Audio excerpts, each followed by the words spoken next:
MIM के कद्दावर मुस्लिम नेता जिला अध्यक्ष एडवोकेट मुजम्मिल रजा खान के साथ महानगर अध्यक्ष, विधानसभा अध्यक्षों एवं 1 दर्जन से अधिक पदाधिकारियों सहित बरेली जिले के 150 से अधिक लोगों के साथ एमआईएम के पद एवं सदस्यता से इस्तीफा देकर केंद्रीय एवं प्रदेश नेतृत्व पर सवाल उठाते हुए कहा कि आज के दौर में नफरत की राजनीति देश के लोकतंत्र के लिए खतरा साबित हो रही है।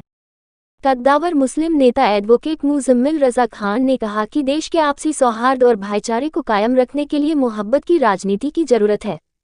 खास तौर से उत्तर प्रदेश जैसे राज्य में सांप्रदायिक और फिरकापरस्त ताकतों को परास्त करने के लिए मोहब्बत की राजनीति जरूरी है। एडवोकेट मुजम्मिल रजा खान ने कहा कि एमआईएम का राष्ट्रीय नेतृत्व एमआईएम के संस्थापक मरहूम सलाउद्दीन ओवैसी के मिशन से भटक गया है। एमआईएम के केंद्रीय एवं प्रदेश नेतृत्व के भाषणों की आक्रामक शैली जहां लोकतंत्र के लिए घातक साबित हो रही है, वहीं मोहब्बत की राजनीति से लोकतंत्र मजबूती की ओर बढ़ रहा है। इसलिए हम सभी लोगों ने एमआईएम को अलविदा कहकर देश हित व जनहित में मोहब्बत की राजनीति से लोकतंत्र को मजबूत करने का निर्णय लिया है। इस अवसर पर मौलाना शकील अहमद, हाजी इस्लाम बब्बू, शाकिर अली आदि के साथ पत्रकारों से वार्ता करते हुए एडवोकेट मुजम्मिल रजा खान ने बताया। समाधान 24 के लिए बरेली से फैजान नियाजी हमारे कार्यकर्ता हमारे असंतुष्ट थे पार्टी की नीतियों को लेकर। बहुत दिनों से हमारे ऊपर दबाव बना रहे थे। कौन सी पार्टी की नीतियों से? एमआईएम की, ऑल इंडिया मजलिस इत्तेहादुल मुस्लिमीन की नीतियों से संतुष्ट नहीं थे। हमारे बहुत सारे विधानसभा अध्यक्ष, महानगर अध्यक्ष तो हमसे दबाव बना रहे थे कि भाई ये यहाँ पर अब जो है मोहब्बत की राजनीति होनी चाहिए। मोहब्बत का हिंदुस्तान है, हम लोगों को नफ़रत वाली पार्टियों से दूर रहना चाहिए। जो इस तरह की पार्टियाँ हैं उन सब से हमें दूर रहना। क्या आप ये मानते हैं कि एमआईएम नफरत वाली पार्टी है? एमआईएम नफरत वाली पार्टी, उनकी कुछ नीतियां जो हैं वो हमारे कार्यकर्ताओं को, और हम अपने बरेली की आवाम के साथ हैं। बरेली के लोग जो भी कहेंगे और हमें उन्हीं के हिसाब से चलना है, सारे लोगों का उन्हीं के हिसाब से काम करना है। वो नीतियाँ कौन सी हैं जिससे आप लोग नाराज़ हैं पार्टी की? कुछ खुल के बताएं। वो नीतियाँ कौन सी हैं? अब बहुत सारी, अब एक वाकया, एक बता दीजिए। एक वाकया मैं आपकी बात का जवाब दे देता हूँ। एक साहब थे तो उनकी पत्नी से उनका कुछ विवाद हो गया, तो आप जैसे बहुत सारे दोस्त आए, उन्होंने कहा कि मैं अपनी पत्नी को तलाक दे रहा हूं। तो आप जैसे बहुत सारे दोस्त आए, उन्होंने पूछा इनमें क्या खराबी थी, इनमें क्या दिक्कत थी, आप इन्हें तलाक क्यों देना चाहते हो? तो उन्होंने अपने सारे दोस्तों से कहा कि भाई जब मैं तलाक दे दूंगा तब मैं उसके बाद बताऊँगा। तो कुछ दिनों के बाद उन्होंने तलाक दे दिया। तलाक देने के बाद फिर वो सारे आप जैसे दोस्त लोग इकट्ठे हुए। इकट्ठे होने के बाद उन्होंने कहा कि भाई अब तो तलाक दे दिया, अब बताओ।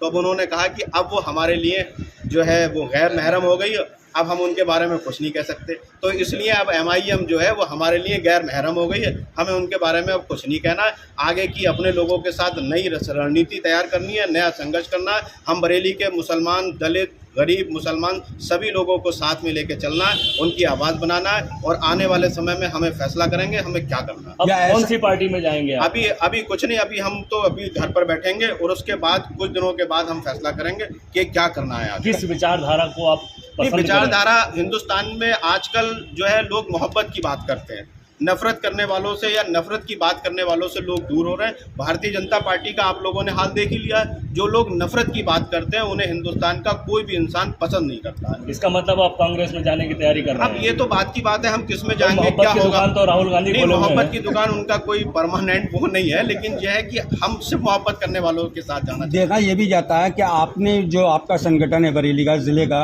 वो संगठन भी तो पार्टी के लिए कार्य नहीं कर पाया पूरा चुनाव निकल गया। आप लोग हमने पार्टी के लिए बहुत काम भी करा था, हमारा चेयरमैन भी जीता, सभासद जीते, इतना बड़ा संगठन तैयार करा। आज आप देख रहे हैं सैकड़ों लोग, बहुत सारे जिला अध्यक्ष भी रहे होंगे इस पार्टी में, इतने ढेर आदमी इकट्ठे नहीं कर सकते थे, लेकिन हमने करे।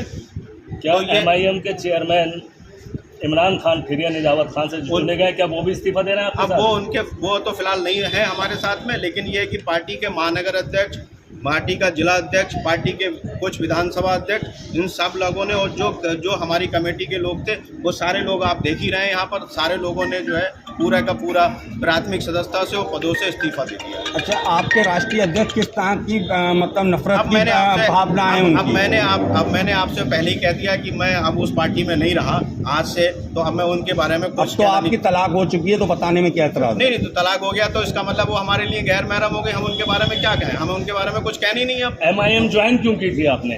MIM की कुछ चीज़ें मुझे अच्छी लगी थी, मुझे लगा था कि ये मुसलमानों की बात करते हैं, लेकिन मुसलमानों की बात तो मुझे लगता नहीं कि कहीं उस अंदाज में हो रही हो जिस तरह की हमें बताया गया था, लेकिन उस तरह की कोई बात नहीं। मतलब उनकी मुसलमानों की वो जो बात करते थे उनकी नीति से आप सहमत थे? नहीं, उस समय मुझे लगा कि ये वाकई सही बोल रहा है, लेकिन अंदर खाने कहीं ना कुछ वो जिस उस तरह का से आप अंदाज। आरोप लगा रहे हैं कि आपको लगा कि मुसलमानों की राजनीति की बात करते थे, मुसलमानों के हक की बात करते थे, क्या MIM मुसलमानों के हक की बात नहीं करती? नहीं करती।